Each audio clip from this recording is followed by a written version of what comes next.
Hi everyone, welcome back to my channel. आज के video में हम अगला चैप्टर डिस्कस करेंगे, how to stop worrying and start living का।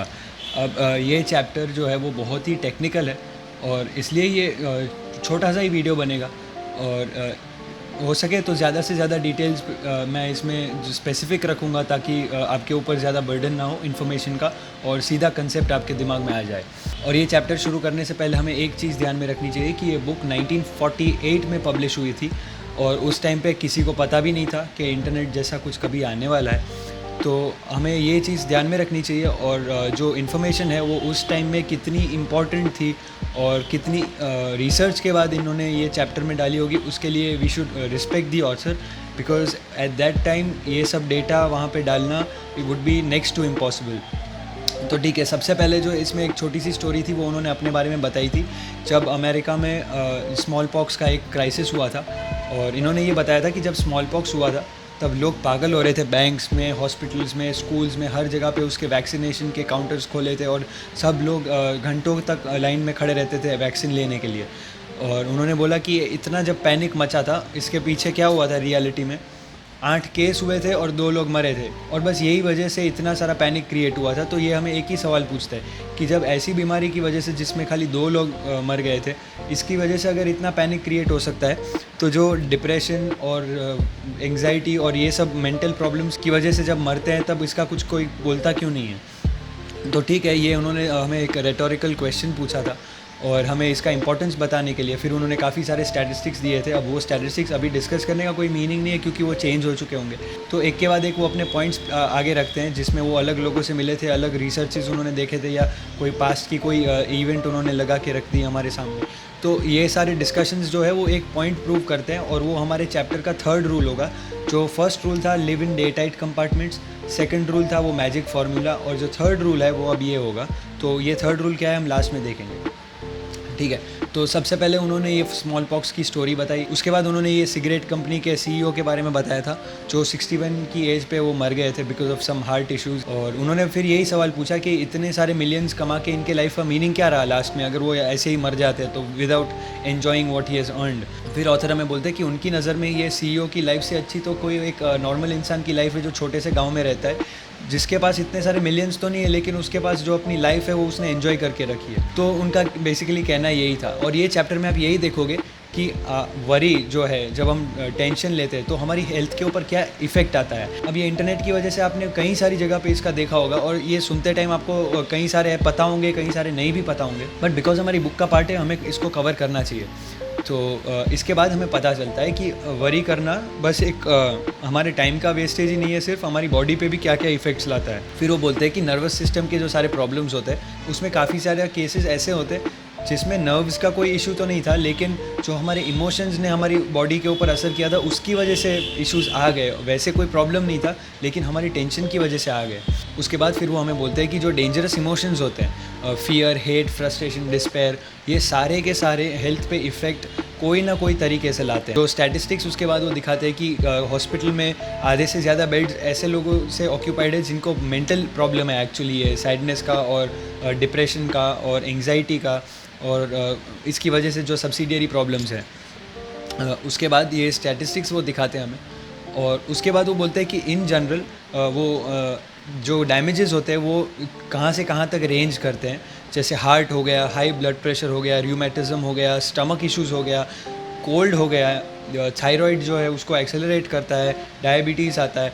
अब ये सारे वो डॉक्टर्स को भी कोट करते हैं कि कौन से फेमस डॉक्टर्स ने या कोई मेडिकल पर्सनालिटी ने ये इसके बारे में बताया है। और वो सब डिटेल्स में हम नहीं जाएंगे बिकॉज लाइक आई सेड हमें एकदम स्पेसिफिक करना है ये चैप्टर में ताकि हमें पता चले वरी का क्या इफेक्ट आता है। अब किसने बोला वो हमारा कोई प्रॉब्लम नहीं है इस टाइम पे। फिर उन्होंने छोटे छोटे कुछ इंसिडेंट्स दिखाए जहाँ पे कोई फेमस या कोई हाई पोजीशन पर्सन था जिसको कोई ऐसे डिसीजन की वजह से इमीडिएटली बॉडी पे इफ़ेक्ट आया। जैसे एक वॉर जब चल रही थी, कोई छोटी सी बैटल थी, तब उसके जो हेड थे जो वहाँ उसको पूरा लीड कर रहे थे, उनको जब तक मैसेज नहीं मिला तब तक वो एकदम उनको हेडेक हो रहा था, वो सो नहीं पा रहे थे, सर पे मेडिकल बैंडेजेस, टर्मरिक या ऐसा कुछ लगा के फिर उन्होंने अलग अलग बॉडी के पॉइंट्स पे ऐसी थेरेपी लगाई थी ताकि उनको सुबह तक हेडेक चला जाए। और जो उनके एनिमीज़ थे उन्होंने सरेंडर किया था, जैसे ही उन्होंने पढ़ा तो हेडेक उनका सीधा चला गया। तो ऐसे छोटे छोटे जो हमें स्टोरीज़ बताई है उसकी वजह से हमें पता चलता है कि आपकी वरी दिमाग तक नहीं रुकती है, बॉडी पे भी आ जाती है, उसके बॉडी पे भी असर आने लगते हैं।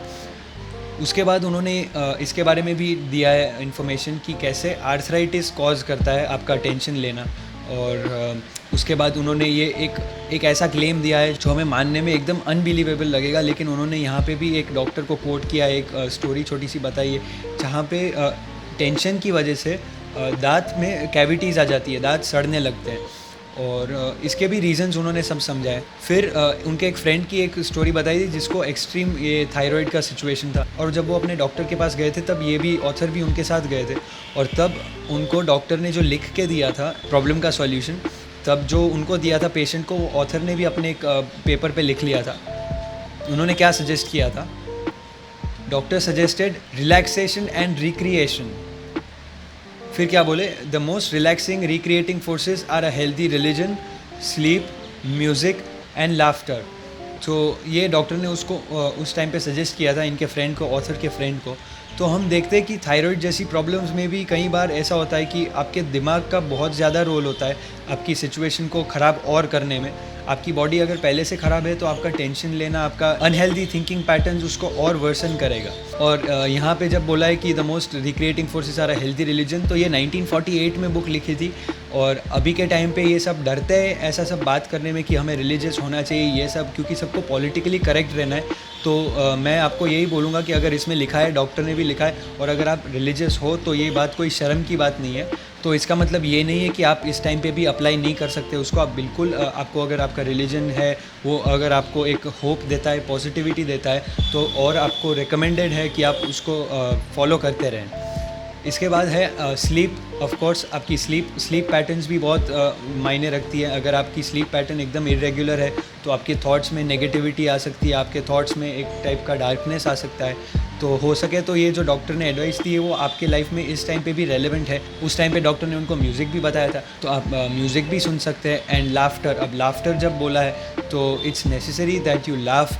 आई कैन अंडरस्टैंड कि कई बार ऐसी आपकी सिचुएशंस होंगी जब आपको हंसना भी मुश्किल होता होगा। आपको लगता होगा कि ये मैं प्रिटेंड कैसे कर सकता हूँ या कैसे कर सकती हूँ जब मुझे हंसी नहीं आ रही है, and how long can I pretend. But जब डॉक्टर बोल रहे हैं तो इसके पीछे कुछ तो रीज़न होगा। अगर प्रिटेंड तो प्रिटेंड। हम जब स्कूल में योगा प्रैक्टिस करते थे तब we used to end the session with a fake laughter session and we used to laugh like crazy. और चाहे सही में हंसी आ रही है कि नहीं आ रही है, we know that there are certain biological reactions in our body when we laugh. तो अगर उसका हम फ़ायदा उठा सकते हैं तो वो अकेले में आप वो भी कर सकते हैं। उसके बाद उन्होंने एक एक्ट्रेस के बारे में बताया था जिन्होंने ऐसा बोला था। अब वो एक्ट्रेस उस टाइम पे स्ट्रगल कर रही थी, और स्ट्रगल करते वक्त उनको पता चला कि उनको काम या कुछ मिल नहीं रहा है। उन्होंने डार्कनेस में अपनी लाइफ का एक फेज़ भी बिताया छोटा सा। उसके बाद उनको लगा कि ऐसे करूँगी ना तो मेरा जो एक ही एसेट है, मेरे लुक्स, वही बिगड़ जाएंगे। तो इसकी वजह से ये हमें ये भी बताते हैं ऑथर कि आपके लुक्स की जो जनरल पर्सनालिटी है उसके ऊपर भी इफ़ेक्ट लाता है। और उसके बाद एक और स्टोरी बताई थी उन्होंने कैंसर पेशेंट की। उन्होंने फिर अपने ट्रीटमेंट के बारे में बताया, और उन्होंने बोला कि ये बहुत पेनफुल होता था, उनके बोन्स भी एकदम आ गए थे, उनका वेट लॉस बहुत हो गया था, बोले पेनफुल भी बहुत था।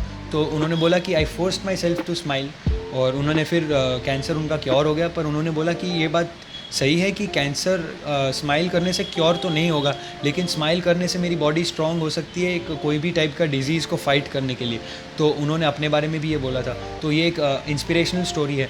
और अगर आपको बाकी सब स्टोरीज़ जाननी है तो आई हाईली रिकमेंड कि आप बुक को परचेज़ करें, ताकि आपको एक एक स्टोरी के बारे में डिटेल में पता चले, और जब आप खुद पढ़ेंगे तो उसके ऊपर एक अलग इफ़ेक्ट आएगा।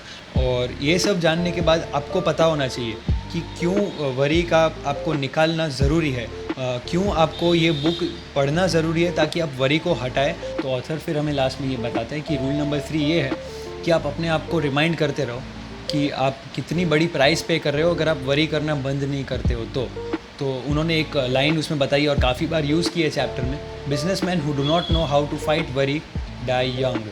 और ये सबके ऊपर अप्लाई करता है, ठीक है, बिजनेसमैन लिखा है लेकिन सबके ऊपर अप्लाई करता है। तो आप अपने आप का भी कभी इंट्रोस्पेक्शन करो और सोचो कि अगर आप टेंशन ले रहे हो तो कौन सी चीज़ पे अफेक्ट लाता है आपकी डे टू डे लाइफ में ये वरी।